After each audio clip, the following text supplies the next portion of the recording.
আজকে আমি রেস্টুরেন্টের মতো রোজ বুখারি রান্না করব। তো কিভাবে রান্না করি প্রতিটা স্টেপ বাই স্টেপ আপনাদের সাথে শেয়ার করব।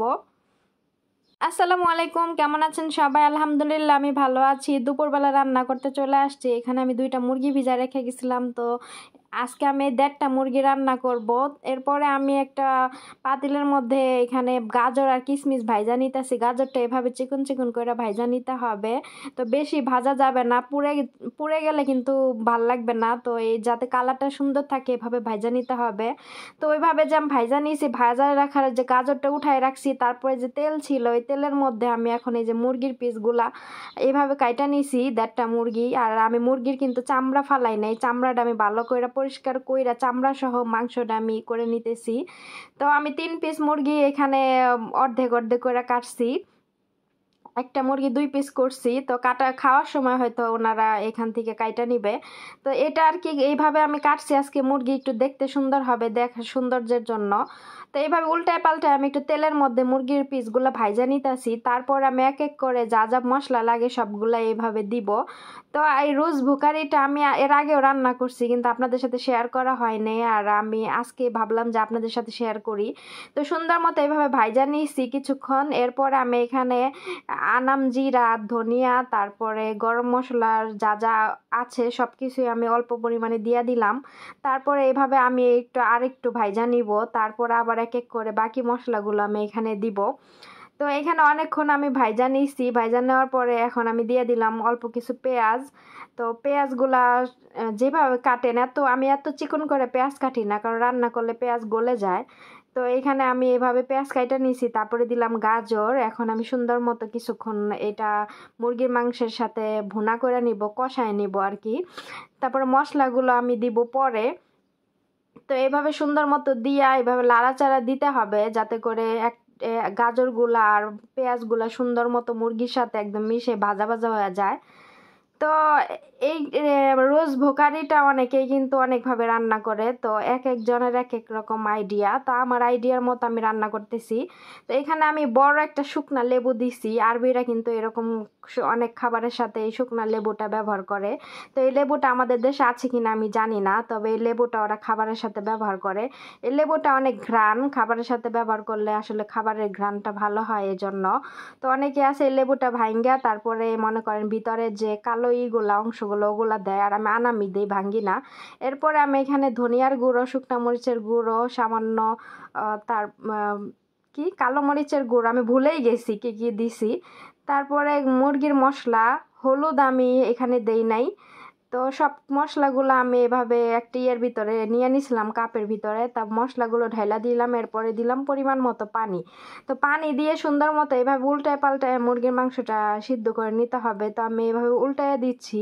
উল্টায় দিয়ে আমি ঢাইকা তারপরে কিছুক্ষণ রান্না করে নিব। মুরগির মাংসটা আগে এইভাবে সিদ্ধ করে এখানে, তারপরে আমি এটা হচ্ছে ফোড়নের ভিতরে দিয়ে ফ্রাই করব, যাতে কালারটা সুন্দর আসে। তো কিছুক্ষণ পর পর আমি এভাবে উল্টায় উল্টায় দিতেছি, যাতে করে দুই পাশেই সমানভাবে সিদ্ধ হয় মাংসটা। আর যেহেতু আমি মাংসটা অনেক বেশি বড় করে কাটছি, তো একটু সিদ্ধ হতে সময় লাগতেছিল, আর চামড়া সহ। তো আর বুকের মাংসটা একটু সিদ্ধ হইতে, বড় পিস সিদ্ধ হইতে একটু সময় লাগে। আর আমার ম্যাডামরা তো মনে করেন যে একদম নরম মাংস খাইতে পছন্দ করে, এত একটু শক্ত টাইপের মাংস ওরা পছন্দ করে না। ওরা এমনভাবে মাংস খায় যাতে করে মুখে দিলে জানি মোমের মতো গলে যায়, এরকম মাংস ওরা খাইতে পছন্দ করে। এরপর আমি এখানে ফল কাইটা নিয়েছি, প্রথমে তরমুজ কাইটা নিয়েছিলাম, এরপর আম। তো আমি এখানে র্যাপিং পেপার দিয়ে র্যাপিং করে নিতেছি। এগুলো আমি ফ্রিজে রেখে দিব বিকেলের জন্য। তো ওইদিকে রান্না বসায় দিয়ে এইদিকে আবার সালাদ এগুলা কাইটা নিব। তারপরে ফলগুলো আগে কাটলাম। এরপরে আমি হচ্ছে ফলগুলো ফ্রিজে রাখতেছি। আর ফয়সাল দেখেন আমার আশেপাশ দিয়ে এরকম সবসময় দৌড়াদৌড়ি করে থাকে রান্না করার সময়। তো এরকম ফয়সালের মতো ফয়সাল খেলাধুলা করতেছে। এখন আমার রান্না করতে করতে অনেক বেশি পানি পিপাসা লাগছে। তো আমি বিসমিল্লাহ বলে পানি খেয়ে নিচ্ছি। অবশ্য দাঁড়ায় পানি খাওয়াটা ঠিক না, তারপরও খেয়ে ফেলছি, যাই হোক ভুল হয়ে গেছে। তারপরে এখন আমি আবার তো একটু রান্নাটা একটু আরেকবার চেক করব যে মাংসটা কি সিদ্ধ হয়েছে কিনা। এখন দেখি না ভালো মতো সিদ্ধ হয় না, আরে কিছুক্ষণ রাখলেই হয়ে যাবে। তা এরপর আমি হচ্ছে শসা নিয়েছি 2টা। আজকে কোনো সালাদ পাতা এগুলা কিছুই কাটবো না, এগুলা নাই আসলে। আমার পাশে বাজার শেষ হয়ে গেছে, তো বাজার লেখাইতে হবে, বাজার নিয়ে আসবে। তো এই জন্য মনে করেন যে আমি সেই গত মাসে আমার ম্যাডাম হচ্ছে সবজি আনছে, এরপর আর আনে নাই।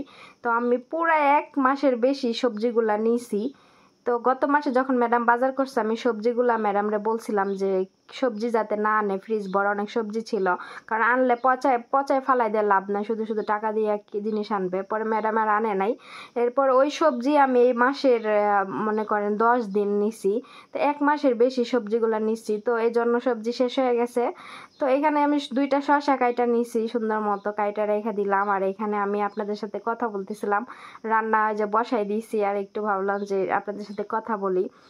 তো রান্না ওই দিক দিয়ে হচ্ছে, আর এই দিক দিয়ে আমার সব কাজ সবজি ফল কাটাও শেষ, তারপরে সালাদ কাটাও শেষ। তো প্রতিদিন আমি কিন্তু মুখের ভিতরে যে আইস ফেসিয়াল করি, তো এটা করার পরে আলহামদুলিল্লাহ চেহারার অনেক গ্লো দিচ্ছে, আর সব চেঞ্জ হয়ে গেছে। মনে করেন চেহারা মুখটা অনেক টান টান হয়েছে, এরপর মুখের ব্রাইটনেসও অনেকটা বাড়ছে ন্যাচারাল ভাবে। আর মুখে যে অনেক বড় বড় ব্রণ হইতো, ব্রণ উঠাও আমার কিন্তু কমে গেছে আলহামদুলিল্লাহ। কয়েকটা আছে কপালে ব্রণ, তো এইগুলা কয়েকদিন গেলে ঠিক হয়ে যাবে। তো এখানে আমি হচ্ছে মুরগির মাংসগুলো উঠাই নিছি, সিদ্ধ হয়ে গেছে। তো এখানে পরিমাণ মতো আমি চাল পরিমাণে পানি দিছিলাম। পানি দেওয়ার পরে এখন আমি মনে করেন পানিটা বলক আইছে, আর পরে লবণ দিছি, লবণ দিয়া এরপরে আমি এখানেই দিলাম চালগুলা যে ভিজায় রাখছিলাম বাসমতি চাল। আমি কিন্তু সবসময় বাসমতি চাল রান্না করার 1.5 ঘন্টা আগে ভিজায় রাখি, তাহলে কি হয় এই বাসমতি চালটা অনেক বড় বড় রান্না করলে মনে করেন একবারে তাড়াতাড়ি ফুটে যায়, আর ঝরঝরে হয় সুন্দর, আর ভাতগুলো অনেক বেশি বড় বড় হয়ে যায়, লম্বা লম্বা হয়ে যায়। তো এখানে দেখলেন পানি পরিমাণ মতো দিয়ে আমি সুন্দর মতো ঢাইকা দিয়েছি। আর এখানে যে মাংসগুলা যে মুরগির পিসগুলা যে দেখলেন রান্না করতেছি, ওইগুলোর জন্য আমি একটা এখানে বাটিতে সস বানিয়ে নিছি। সসটা বানানোর জন্য আমি এখানে সামান্য পরিমাণে আদা রসুন বাটা দিছি, তারপরে শুকনা মরিচের গুঁড়া, মুরগির মশলা, ধনিয়ার গুঁড়া, সামান্য হলুদের গুঁড়া, তারপরে দিছি হচ্ছে জাফরানের কালার, আর তেল, আর একটা লেবুর রস।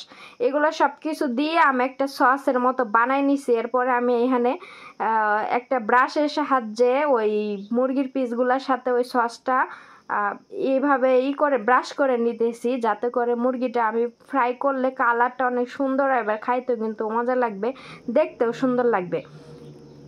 আর আমি যখন মুরগিটা রান্না করতেছিলাম তখন কিন্তু আমি আদা রসুন দিছিলাম, আমার ওইটা আর কইতে মনে নাই। আমি কিন্তু আদা রসুন ছাড়া কোনো তরকারি কিছু রান্না করি না। আমি আদা রসুন একবারে ব্লেন্ডার করে আমি একটা বয়মের ভিতর রেখে দিই, কাচের বয়মে। এই দেশে যে জুবেন আছে না, জুবেন খায়, তো জুবেনের বয়ম, জুবেন যখন শেষ হয়ে যায় তখন ওই বয়মে আমি একটা বয়ম রেখে দিছি, ওইটার ভিতর আদা রসুন আমি পেস্ট করে রেখে দিই। একদিন 7 দিন পর্যন্ত খাই, তারপর 7 দিন পরে আবার নতুন করে করি, ব্লেন্ডার করি। তো এইভাবে দেখেন মুরগিগুলো ব্রাশ করছে। আর এখানে আমি ভাতটাও আমি দমে বসাইয়ে দিছি, পানি শুকাই গেছে। আর এখানে গাজর আর কিশমিশ ভাজাগুলো আমি উপরে সুন্দর মতো এভাবে ছড়াই দিচ্ছি। তারপরে আমি চুলা জাল কমাইয়া নিচে একটা তাওয়া দিয়া, তারপর উপরে আমি এখানে পাতিলটা দিয়া চুল একদম কমাই, একবার পুরা কমাইয়া তারপরে আমি ঢাইকা দমে বসে রাখবো, যাতে করে ভাতটা সুন্দর মতো হয়ে যায়, ফুটে যায়। এরপরে আমার এই যে মুরগির ফ্রাই করা দেখেন হয়ে গেছে, এখন কত সুন্দর দেখেন কালার আসছে মাশাআল্লাহ। তো এখানে এখন আমি উল্টাইয়া তারপর আরেক পাশেও আমি সুন্দর মতো ফ্রাই করে নিব, যে ওইভাবে সসটা আরেক পাশে ওই পাশেও দিয়া, মানে 2 পাশেই দিয়ে আমি সুন্দর মতো দেখেন ফ্রাই করে নিছি। আর ফ্রাই করা হয়ে গেছে মাশাআল্লাহ, দেখতে কতটা সুন্দর হয়েছে দেখেন, একদম মাতাম ফেল হয়ে গেছে। মাতাম বলতে রেস্টুরেন্ট। তো এইভাবে রান্না করলে আলহামদুলিল্লাহ অনেক বেশি সুন্দর হয়। আর রেস্টুরেন্টে যে রান্না করে ওরা তো মনে করেন আমাদের মতো এত সুন্দর করে মনে করেন মশলা দিয়ে গুছায় গুছায় রান্না করে না। ওরা রেস্টুরেন্ট থেকে মুরগি আনলে ভিতরে সিদ্ধ হয় না, সাদা ফ্যাতা থাকে, এরপরে কোনো মশলা নাই, লবণ নাই, কিচ্ছু নাই। তো আমার রান্নার ফাইনাল লুকটা দেখেন, ভাতটাও রান্না শেষ, মুরগির মাংসটা উপরে দিয়ে দিছি, হটপটে বাইরে রাখছি।